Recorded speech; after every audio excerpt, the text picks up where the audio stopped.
माननीय उच्चतम न्यायालय ने ये टिप्पणी की है कि अगर अगली डेट पर भी सॉलिसिटर जनरल जो मुल्क के दूसरे नंबर के लॉ ऑफिसर हैं वो भाग खड़े हुए तो हम ये मान लेंगे कि सरकार के पास इस बेल एप्लीकेशन के खिलाफ कहने के लिए कुछ नहीं है। मोदी जी का शुक्रिया अदा करना चाहता हूं कि उन्होंने हिंदू की डेफिनेशन अब क्लियर कर दी है कि जिसको ईडब्ल्यूएस में अप्लाई कर सकता है वही हिंदू है।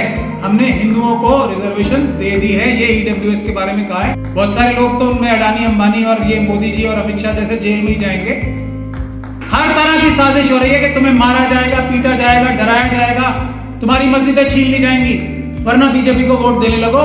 डर जाओ, नहीं डर रहे। हमने अपना नहीं देश का दुश्मन तय कर रखा है मुस्लिम कम्युनिटी ने कि ये मनुवादी सोच जो है ये हमारे देश को खत्म करके हिंदू राष्ट्र बनाना चाहती है। हम इसे वोट नहीं देंगे। आरएसएस वाले, मनुवादी मानसिकता वाले मुसलमानों से साजिश करके हमसे कोई एकता बनाना चाहते हैं, मैं ये भी बता रहा हूं आपको। लेकिन हमसे बड़ा गंदा और घिनौना कोई कम्युनिटी नहीं होगी अगर हम अपने SC ST भाइयों को छोड़ के इन मनुवादी गद्दारों के साथ जाएंगे। जो ये अडानी का कांड हुआ है, ये लेटेस्ट एग्जांपल है उसका। एक चोंग ली करके एक चाइनीज आदमी है, और ये बात मैं बहुत पहले से कह रहा हूं, उसके साथ अडानी साहब के बड़े भाई के रिश्ते हैं, वो उनकी कंपनीज में डायरेक्टर। मैं अभी सुप्रीम कोर्ट से आ रहा हूं तो वहां की भी आपको कहानी बता दूं। जो दिल्ली दंगों में आतंकवाद का झूठा मुकदमा लगा के ये मनुवादी मानसिकता की सरकार ने, खास तौर पे इसके मनुवादी मानसिकता के होम मिनिस्टर अमित शाह ने, जिनका पूरा टाइम सिर्फ पैसे बनाने में अंबानी के जरिए, अडानी के जरिए और अपने एक बेटे के जरिए जो क्रिकेट में उन्होंने उसको मनवा दिया है। जिन अमित शाह साहब का पूरा टाइम सिर्फ देश का पैसा लूट कर अपने चाइनीज दोस्तों के पास पहुंचाने में लगा रहता है। उनके दोस्त हैं सॉलिसिटर जनरल साहब, तुषार मेहता साहब नाम है उसका। तो उन्होंने पिछली डेट पे भी, क्योंकि सरकार के पास कोई भी जवाब नहीं है, दिल्ली दंगों में जिन बेगुनाह और मजलूमों के खिलाफ UAPA का झूठा मुकदमा लगाया था, सिवाय भाग खड़े होने के कोई जवाब नहीं है। तो तुषार मेहता साहब आज भी भाग खड़े हुए। इसलिए मैं जो 4th पिलर है उसको बता रहा हूँ ये बात। और माननीय उच्चतम न्यायालय ने ये टिप्पणी की है कि अगर अगली डेट पर भी, मैं थोड़ा मज़ेदार लैंग्वेज में बता रहा हूँ, लब्बुलवाब यही है कि अगली डेट पर भी अगर सॉलिसिटर जनरल जो मुल्क के दूसरे नंबर के लॉ ऑफिसर हैं वो भाग खड़े हुए तो हम ये मान लेंगे कि सरकार के पास इस बेल एप्लीकेशन के खिलाफ कहने के लिए कुछ नहीं है। यानी कि जो मजलूम बेगुनाह UAPA यानी आतंकवाद का झूठा मुकदमा लगा के बंद हुए हैं, उसके खिलाफ सरकार के पास बोलने के लिए कुछ नहीं है, ये मान लेंगे। और 21 फरवरी की डेट लगाई है। उसी मुकदमे में था, इसीलिए थोड़ी देर हो गई, माफी चाहता हूं। जो आज का मौजू है, इसमें सबसे अहम बात यह है कि चाहे हमारे दुश्मन कौन है? हमारे दुश्मन हैं मनुवादी मानसिकता के लोग, जो इंसान को इंसान के बराबर नहीं समझते, जो इंसान को इंसान से छोटा बड़ा समझते हैं और ये कहते हैं कि ब्राह्मण, क्षत्रिय, वैश्य के अलावा किसी के पास प्रॉपर्टी रखने का अधिकार नहीं है, किसी के पास पढ़ाई लिखाई करने का अधिकार नहीं है, किसी के पास जनरल जगह से पानी पीने का अधिकार नहीं है, सड़क पे चलने का अधिकार नहीं है। वोट देने का अधिकार तो होगा ही क्यों, क्योंकि वो तो बाबा साहब ने ही दिया। 1927 में 25 दिसंबर को मनुस्मृति जलाकर बाबा साहब ने उसकी जगह ये संविधान भारत का दिया। मनुस्मृति जलाकर ये भारत का संविधान दिया। और मैं मोदी जी का एक बात पे तो शुक्रिया अदा करना चाहता हूँ, बहुत बहुत शुक्रिया अदा करना चाहता हूँ कि उन्होंने इस देश में हिंदू कौन है उसकी डेफिनेशन एकदम साफ कर दी है। बिल्कुल क्लियर कर दिया। इस देश में मोदी जी ने यह कहा है कि जिसको अभी कहा है ना ईडब्ल्यूएस जो 10% दी है, उसके लिए यह कहा है कि हमने हिंदुओं को रिजर्वेशन दे दी। तो इसलिए मैं उनका बहुत बहुत शुक्रिया अदा करना चाह रहा हूं कि शायद जो आरएसएस में नागपुर में बैठे जो उनके आका हैं, उनसे गलती हो गई या ये एक मैसेज वो देना ही चाहते हैं बाकी सब लोगों को।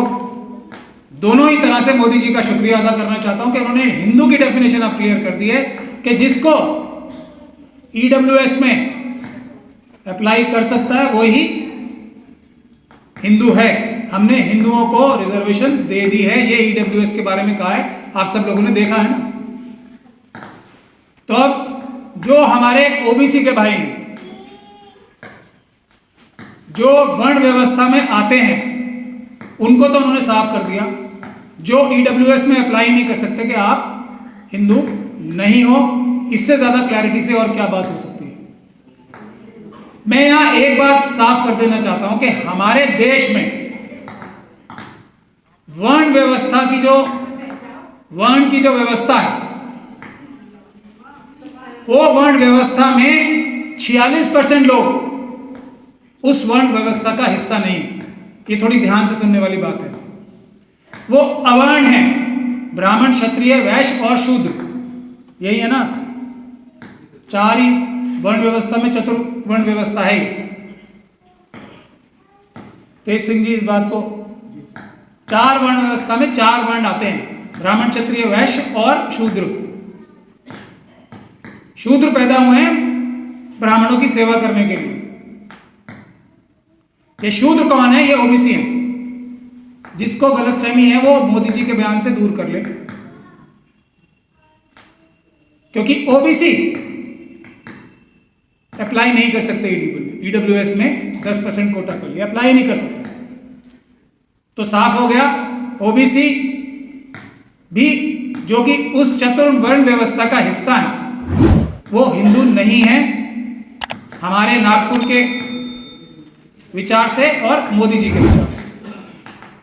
लेकिन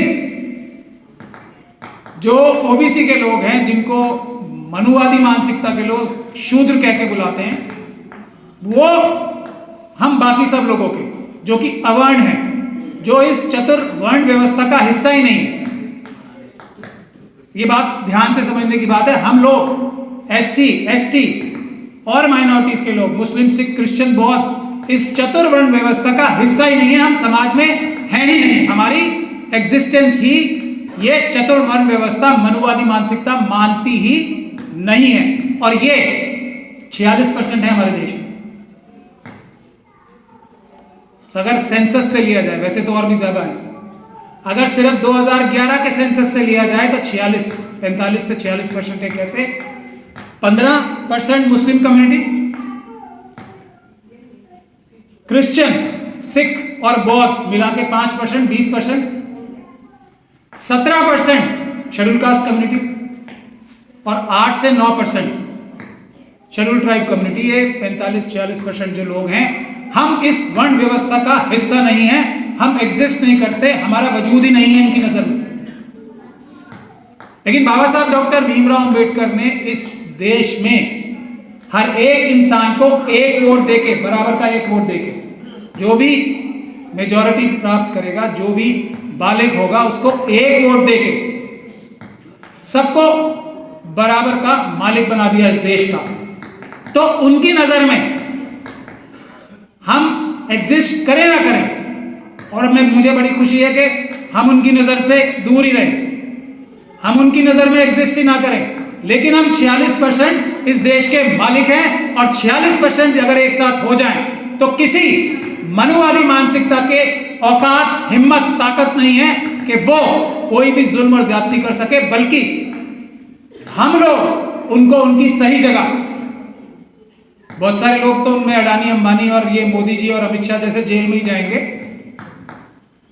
और आरएसएस और जितने भी उसके आरएसएस के संगठन के लोग हैं, जो ऑफिस बेरर हैं, जो अभी पिछले 8 से 9 सालों में जमीन से लेके आसमान तक पहुंच गए, करोड़पति, अरबों करोड़ रुपए कमा लिए उन्होंने, वो सब तो जेल में ही जाएंगे अगर हम 46% एक हो जाए। लेकिन जो बाकी बचेंगे मनुवादी मानसिकता के लोग, उनको हम उनका 10 नहीं 12% हिस्सा बनता है, उनका 2% कम है, मोदी जी ने कम दिया। हम उनके घर के दरवाजे को नॉक करके दे के आएंगे, ये हमारा इंसाफ है। लेकिन उस 12% से ज्यादा अगर नजर रखी तो फिर वो नजरें और वो आंखें हम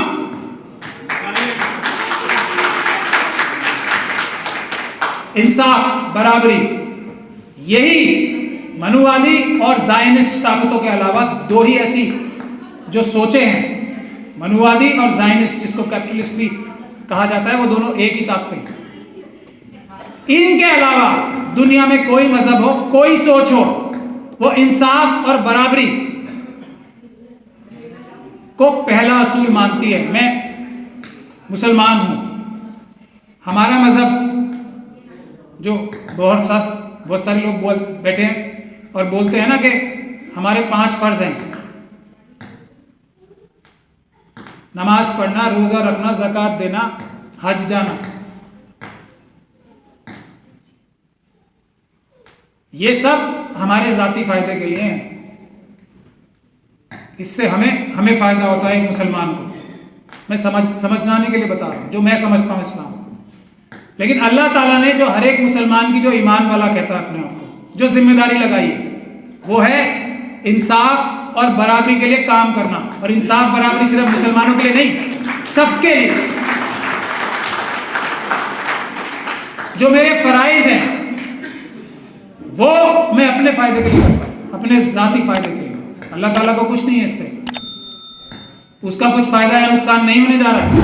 मैं रोजे रखूं, नमाज पढ़ूं, कलमा पढ़ूं या नहीं पढ़ूं, अल्लाह ताला को क्या फर्क पड़ने वाला। लेकिन मोहम्मद सल्लल्लाहु अलैहि वसल्लम ने जो हमें रास्ता दिखाया और जो उनकी सुन्नत, यानी कि उनके जो कारकर्दियां थी, वो हमें जो सिखाया है, वो ये है कि हम इंसाफ और बराबरी के लिए, सबके लिए जद्दोजहद करें। वही मुसलमान है, वो इस्लाम और अल्लाह का सही मैसेज फॉलो कर रहा है। वरना अपने फायदे के लिए तो मैं हज, रोजे, नमाज, कलमा पढ़ता ही हूं। ज़कात से भी हालांकि माशरे का भी फायदा है, लेकिन मेरा भी फायदा है ना, मुझे जन्नत मिलेगी।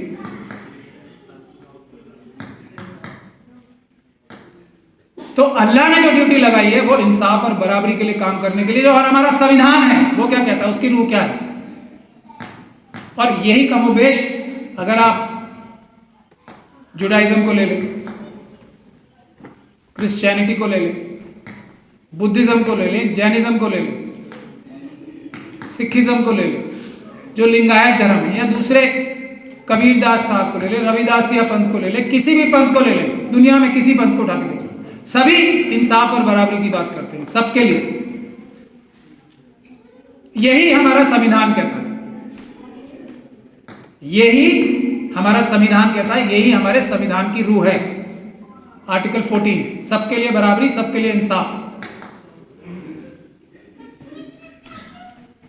तो जिम्मेदारी हम लोगों की है, SC ST और माइनॉरिटीज के लोगों की, कि हम अपने 46% एक हों। फिर मैंने आपको बता ही दिया क्या होगा, सरकार हमारी बनेगी। OBC तो हमारे भाई हैं ही। आज बहुत सारे जो OBC के इंटेलेक्चुअल्स हैं, वो तो इस बात को बखूबी समझ चुके हैं, और जो हालात आज आपके सामने है उसका नतीजा आप लोग देख ही रहे हैं कि अभी कल भी कुछ OBC के समाज के लोगों के खिलाफ अभी 3-4 दिन पहले ही वो FIR कराई है और अरेस्ट कर लिया उन्हें। वो लोग ने मुझे कांटेक्ट किया, जल्दी हम उनकी बेल भी कराएंगे। तो उनके इंटेलेक्चुअल्स को तो समझ में आ रही है, तो वो हमारे भाई हैं, बहनें हैं। हम लोग अगर इकट्ठे होंगे तो वो भी उस मनुवादी मानसिकता जो उन्हें शुद्ध समझती है उससे हटके हमारी तरफ आएंगे। तो मेरी गुजारिश आप सब इंटेलेक्चुअल से ये रहेगी कि हम लोग SC ST और माइनॉरिटीज की एक जहती पे ताकत लगा के काम करें। सोशल, अपनी आम तौर की आम रोजमर्रा की जिंदगी में भी और पॉलिटिकली भी। एक चीज मेरे मन के मुताबिक यहां लिखी हुई है जो हम सब बड़े आसानी से कर सकते हैं। किसी भी हालत में, किसी भी कीमत पे हमें और मुस्लिम समाज को एक चीज की मैं, बावजूद इसके कि हमारे अंदर सबसे ज्यादा मुनाफिक हैं और बड़े बड़े ओहदों पे जितने लोग बैठे हैं सबसे ज्यादा हमारी कम्युनिटी में मुनाफिक हैं। आरएसएस से हाथ मिला, मुनाफिक कहते हैं, कैसे समझे, हिपोक्रेसी। अब मुनाफिक कहते हैं जो बाहर से तो अच्छा लगे लेकिन अंदर से बुरे से भी ज्यादा बुरा हो, उसको मुनाफिक कहते हैं। हाँ, तू मुई दो मुई, गद्दार, बेईमान।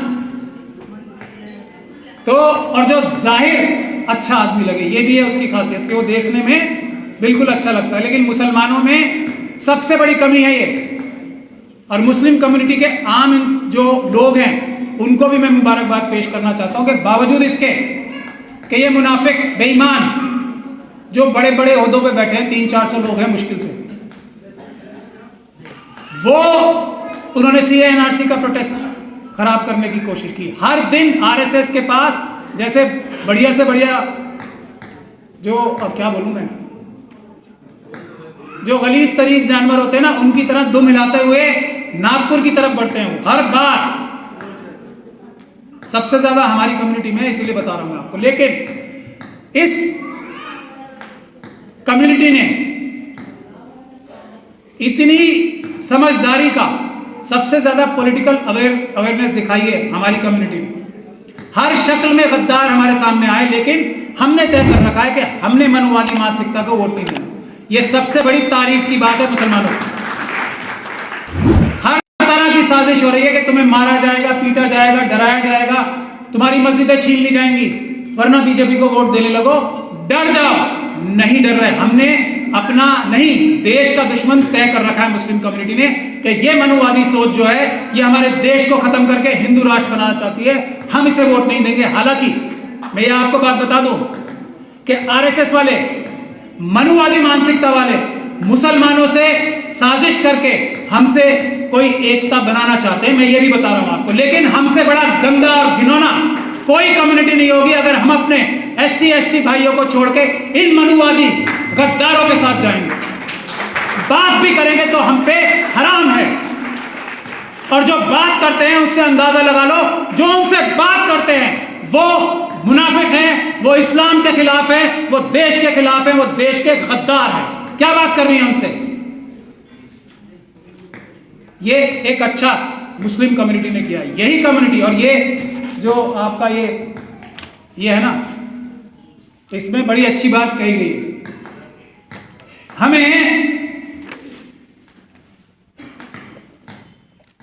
हमारा क्या जा रहा है, देखो सब बराबर है और हमसे ज्यादा इंसाफ करने वाला कोई हो ही नहीं सकता, ये भी तय है।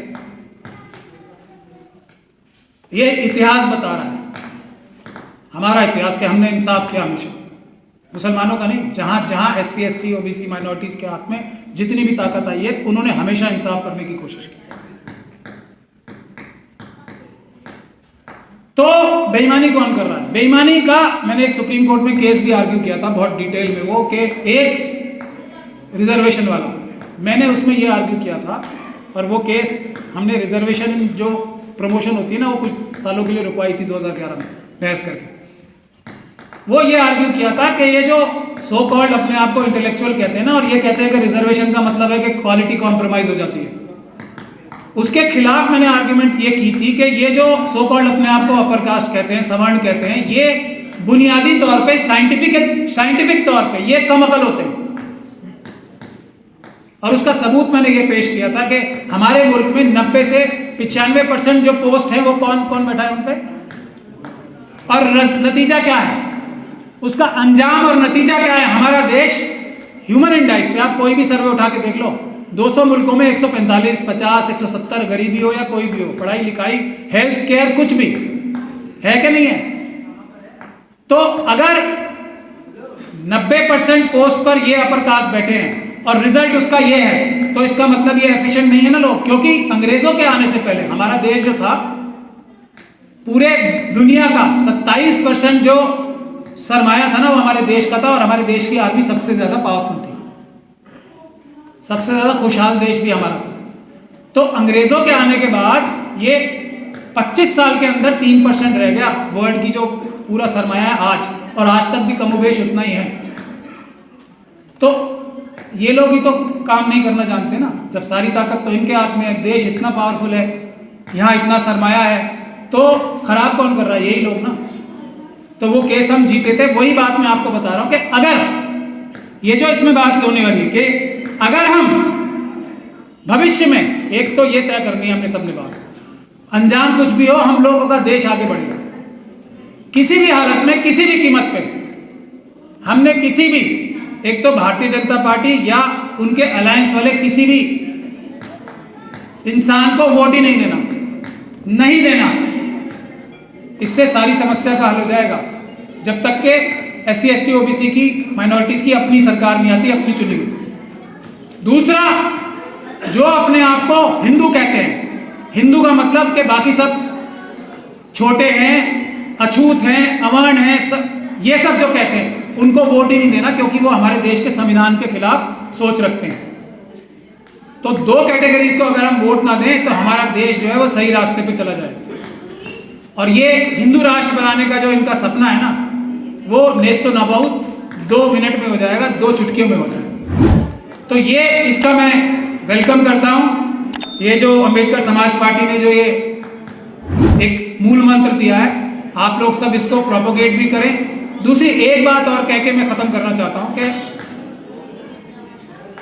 आप लोग ऐसा सोच रहे हैं कि ये हिंदू राष्ट्र बना के कोई बहुत बड़ा कारनामा अंजाम देने वाले, ये सारे हिंदू राष्ट्र बनाने वाले, सारे मनुस्मृति के मानने वाले, चाइना और पाकिस्तान का जो एक्सेस बन रहा है ना, उसके गुलाम हैं, उसके हाथों बिके हुए हैं। मैंने इसमें बहुत डिटेल में अपनी वीडियोस भी जारी की हैं, आप लोग वो देख सकते हैं। उसका लेटेस्ट एग्जाम्पल अभी है, जो ये अडानी का कांड हुआ है, ये लेटेस्ट एग्जाम्पल है उसका। एक चोंग ली करके एक चाइनीज आदमी है, और ये बात मैं बहुत पहले से कह रहा हूं, उसके साथ अडानी साहब के बड़े भाई के रिश्ते हैं, वो उनकी कंपनीज में डायरेक्टर है। ये जो पैसे यहां से 11 लाख करोड़ रुपए अभी चुराए गए हैं ना, जो अभी शेयर मार्केट में 11 लाख करोड़ का नुकसान हुआ है, वो आपका और मेरा पैसा है। अडानी ने, और बहुत सारे जो हमारे अच्छे लिबरल पत्रकार भी है ना, सो कॉल्ड, वो भी ये बता रहे हैं कि अडानी का 2.5 लाख करोड़ का नुकसान हो गया। अडानी अपने घर से एक भी पैसा नहीं लाया था। अडानी पैदाइश है अहमद पटेल की, कांग्रेस का था, और बाप है वो इन दोनों का, मतलब मनी बाप या बेटा, जो भी समझ ले, ये रिश्ता है ये अडानी का और मोदी और अमित शाह का। तो ये सारा पैसा मोदी और अमित शाह साहब का ही है, इसमें मुझे कोई शक और शुबे की गुंजाइश नहीं है। अगर इसकी इन्वेस्टिगेशन होगी, और जो होनी चाहिए, क्योंकि ये जो 11 लाख करोड़ का नुकसान हुआ है, ये हमारे मुल्क की फाइनेंशियल सिक्योरिटी को खतरा पहुंचाता है। जो डेफिनेशन में आता है, UAPA में जो डेफिनेशन, आतंकवाद की डेफिनेशन जो लिखी गई है ना, उसकी डेफिनेशन में आता है, उसके खिलाफ NIA को मुकदमा दर्ज करना चाहिए UAPA का, और इन्वेस्टिगेशन करनी चाहिए। इन्वेस्टिगेशन होगी तो आप सब लोगों के सामने दूध का दूध और पानी का पानी हो जाएगा कि किस तरीके से चाइनीज लोगों के साथ मिलके हमारे देश को अडानी साहब, अंबानी साहब और दूसरे इस तरह के जो इंडस्ट्रिस्ट हैं, वो अमित शाह साहब और मोदी जी के साथ मिलकर नुकसान पहुंचा रहे हैं। तो इसीलिए हमारा सबका फर्ज ये है कि हम लोग आगे बढ़ें और अपने देश को बचाएं। हम सब लोग तो बाद में बचेंगे, पहले देश बचाना है चाइना और पाकिस्तान के हाथों। इसके लिए एक बड़ी मुहिम छेड़ने की जरूरत है। जो एक मार्च भारत जोड़ने का हुआ है, एक भारत बचाने का मार्च हम लोगों को करना चाहिए। चाइना की तरफ, जहां 2000 किलोमीटर से ज्यादा जगह इस कमजोर सरकार ने फौज के बार बार रिक्वेस्ट करने के बावजूद भी, ये कमजोर सरकार फौज को फ्री हैंड नहीं दे रही है। चाइना से अपनी जमीन वापस लेने के लिए और पीओके से अपनी जमीन वापस लेने के लिए। तो हमें चाइना की तरफ, लद्दाख की तरफ एक भारत जोड़ो की तरह एक भारत बचाओ यात्रा करनी चाहिए। ऐसा भी मैं आपसे रिक्वेस्ट करना चाहता हूं, उसके बारे में सोचें। मैं अभी पिछले हफ्ते जो हमारे बंदी सिंह है ना, एक जत्थेदार जगतार सिंह हवारा साहब है, मैं ये भी गुजारिश करूंगा भाई तेज जी से खास तौर पे कि उनके भी रिहाई के लिए हमें सबको मिलके काम करना चाहिए, क्योंकि मैं इतने बहादुर लीडर अपनी कम्युनिटी में और दूसरी कम्युनिटी में नहीं देख रहा हूं जो 28 साल के बाद भी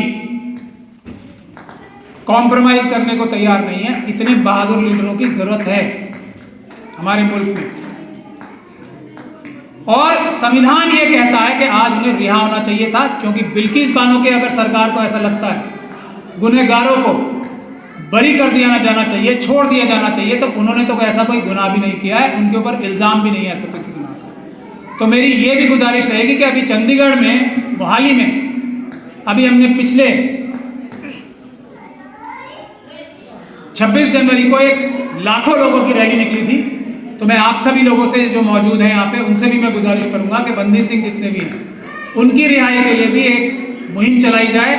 उनकी रिहाई करने से ना सिर्फ जो सिख कम्युनिटी के जख्म लगे हैं हमारे मुल्क की गलतियों से, हमारे मुल्क में जो मनुवादी ताकतें थी उनकी गलतियों से, वो भी उनके जख्मों पे मरहम लगेगा, और सिख कम्युनिटी भी पूरी ताकत से, जो भारत की एक ताकत है, भारत की मजबूती के लिए काम करने में उनको और ज़्यादा हौसला मिलेगा और ज़्यादा ताकत मिलेगी, और बाकी भी माइनॉरिटीज़ को ताकत मिलेगी। तो मैं ये भी गुजारिश करना चाहता हूँ कि देश की एकजुटता के लिए सिख जो बंदी हैं, पॉलिटिकल प्रिजनर्स, उनको रिहा किया जाना चाहिए। जत्थेदार जगतार सिंह हवारा का, क्योंकि मैं वकील भी हूँ, तो मैं पूरी जिम्मेदारी के साथ ये कह सकता हूँ कि उनको तो आज तक सुप्रीम कोर्ट से सज़ा भी नहीं हुई है और 28 साल से जेल में है वो। उनके खिलाफ कोई सबूत नहीं है, 28 साल से जेल में है वो। तो हम सभी को एक दूसरे की मदद करनी चाहिए। शाहीन बाग में सिख कम्युनिटी ने पूरे मुल्क के लिए आगे बढ़कर जितने भी प्रोटेस्ट हुए थे सीए एनआरसी की, पूरे मुल्क में मदद की थी। अब वक्त आ गया है कि SC ST माइनॉरिटीज़ उनकी भी मदद करें। उनका ये बहुत ही जज्बाती मुद्दा है, उसमें हमें सबको मदद करनी चाहिए।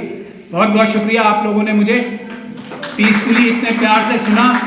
जय भीम, जय भारत, अस्सलाम वालेकुम।